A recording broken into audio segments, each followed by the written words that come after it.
Election commissioner صاحب کو اور میں کہتا ہوں چیف جسٹس سپریم کورٹ کو بھی اس چیز کو لینا چاہیے. اور انویسٹیگیشن یہ نہیں کہ اگلے 6 مہینے چلتی رہے, انویسٹیگیشن اگلے 10 دن میں ختم کرنے کا کہیں. ہمارے ساتھ موجود ہیں سابق گورنر سندھ محمد زبیر صاحب. محمد زبیر صاحب بہت شکریہ سر ARY کو آپ نے وقت دیا. کمشنر راولپنڈی کی جانب سے اعتراف کیا گیا ہے دھاندلی کا, اور وہ یہ کہتے ہیں کہ 70 ہزار کی لیڈ کو ہم نے شکست میں بدلا. سر راولپنڈی وہ جگہ جہاں پر مسلم لیگ نون نے سب سے زیادہ نشستیں لی ہیں, 11 ایک آزاد امیدوار تھا جو کہ بعد میں نون لیگ میں شامل ہو گیا, کیا کامنٹ کریں گے؟ دیکھیں جی, یہ میرا خیال ہے کمشنر صاحب کی جو ریزگنیشن ہے یہ بہت بڑا دھماکہ ہے, اس میں تو کوئی شبہ نہیں ہے. لیکن ان کے ریزگنیشن سے پہلے ہی کل رات تک بھی حالات ایسے تھے کہ جتنے الزامات لگائے گئے تھے اور جتنے شواہد آ رہے تھے اور اس کی تو تحقیقات ہونی ضروری ہی تھی. اس طرح سے تو اسمبلی جا ہی نہیں سکتی اور آپ ایک حکومت بنا ڈالیں اتنے ریگنگ کے ایلیگیشنز کے بعد.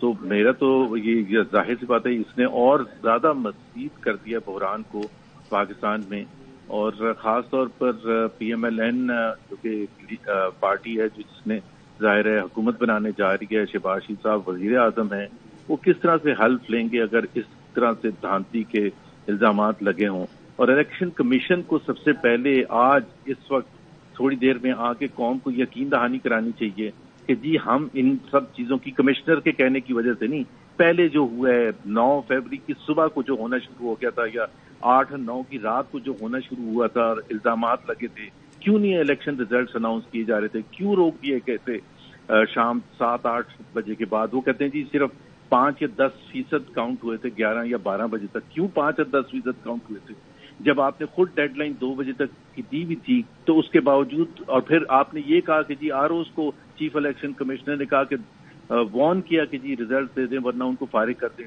کیا فارغ؟ نہیں کیا فارغ.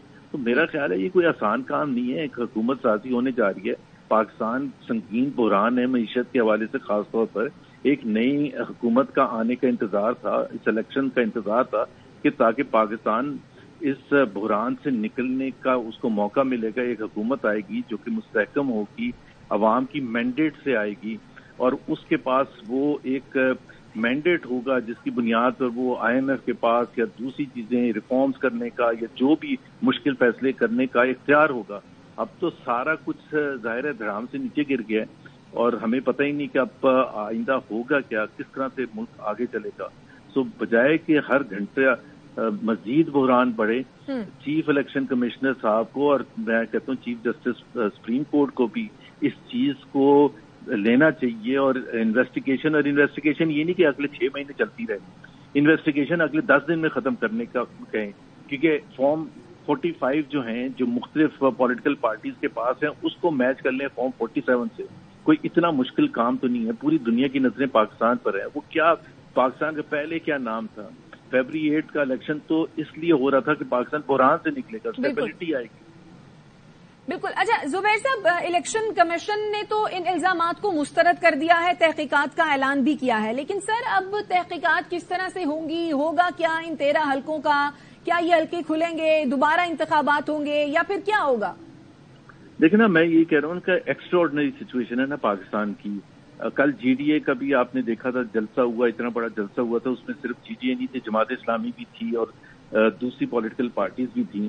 اب سندھ میں بھی اتنا شدید ریاکشن آیا ہے, خاص طور پر کراچی میں جس طرح سے مینڈیٹ چھینا گیا ہے اور کھاتے میں ڈال دیا MQM کے.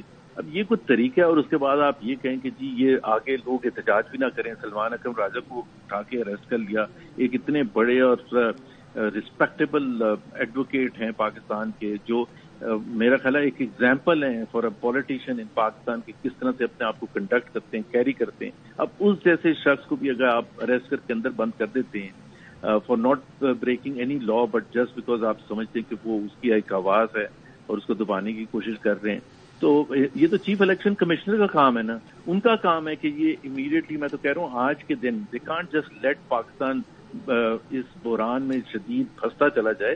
ان کا کام ہے سب سے پہلے قوم کو ایک کانفیڈنس میں لینا کہ وہ کس قسم کی انویسٹیگیشن کر رہے ہیں, وہ بتائیں نا. آپ ظاہر ہے عام پاکستانی تو چاہے گا کہ اس کی جلد از جلد انویسٹیگیشن ہو, اور اس میں ٹھیک ہے اگر PMLN کے اوپر غلط الزامات لگ رہے ہیں تو ان کو صفائی کا موقع بھی ملنا چاہیے. یہ تو نہیں کہ PTI نے جو بھی کہتی ہے وہ ایکسیپٹ کر لیا جائے, بٹ سب کے ساتھ انصاف ہونا چاہیے. اگر سیٹیں PMLN نے جیتی ہیں تو بالکل ان کو ملنی چاہیے, اور اگر وہ نہیں جیتی ہیں PTI نے یا کسی اور نے, جماعت اسلامی نے یا جس نے بھی جیتی ہیں, تو وہ ان کے ذمہ جانی چاہیے, کیونکہ اس سے حکومت سازی ہونی ہے, حکومت بننی ہے 5 سال کے لیے. تو 5 سال کے لیے آپ کیسے جا سکتے ہیں حکومت سازی کرنے کے لیے اگر آپ نے یہ پہلی چیز کو آپ نے فیصلہ ہی نہیں کیا کہ ہو دا ریئل ونر از. اچھا زبیر صاحب, ایک اور بھی انسیڈنٹ ہو رہا ہے اس وقت لاہور میں. PTI جو ہے وہ مبینہ دھاندلی کے خلاف احتجاج کر رہی ہے, احتجاج ہو بھی رہا ہے, لیکن اب سلمان اکرم راجہ صاحب کو وہاں سے حراست میں لے لیا گیا ہے. اس صورتحال کو کیسے دیکھتے ہیں؟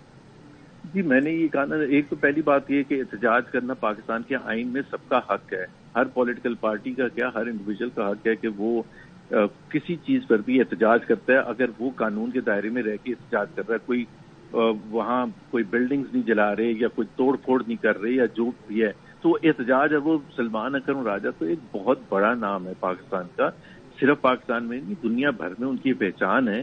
ایک شرافت کے حوالے سے, ایک قابلیت کے حوالے سے, ایک ڈیسنسی کے حوالے سے وہ آتے ہیں, سب نے دیکھا ہے ان کو ٹی وی پر آ کے بات کرتے ہیں. انہوں نے جس طرح سے الیکشن لڑا ہے, یہ پاکستان میں خوشگوار اضافہ ہے سلمان راجہ کا پالیٹکس میں آنے کا. جس بھی پولیٹیکل پارٹی میں گئے ہیں تو ان کو اگر اریسٹ کریں اور اس قسم کے امیجز جائیں گے سارے دنیا میں, تو کیا امپریشن پاکستان کا. لوگ تو کوشچن یہ کریں گے کہ اگر یہ نہیں بچ سکتے پولیس سے, پنجاب پولیس سے, تو پھر کون بچ سکتا ہے. تو میرا خیال ہے یہ کس نے یہ فیصلہ کیا ہے, کیوں فیصلہ کیا ہے, کیوں اریسٹ کیا ہے, کیا الزامات ہیں, اور یہ ساری چیزیں جو ہیں میرا خیال ہے بہت امپورٹنٹ ہے. اور پاکستان اس وقت بہت شدید بحران میں. اچھا محمد زبیر صاحب, ابھی تھوڑی دیر پہلے رانا ثناءاللہ صاحب ہم سے بات کر رہے تھے تو وہ یہ کہہ رہے تھے کہ ہم اپوزیشن بینچوں پر بیٹھنے کے لیے تیار ہیں. نون لیگ کی اکثریت جو ہے وہ یہ چاہتی ہے کہ حکومت سازی کا حصہ نہ بنے. ٹھیک ہے, محمد زبیر صاحب سے غالباً ہمارا رابطہ منقطع ہوا ہے.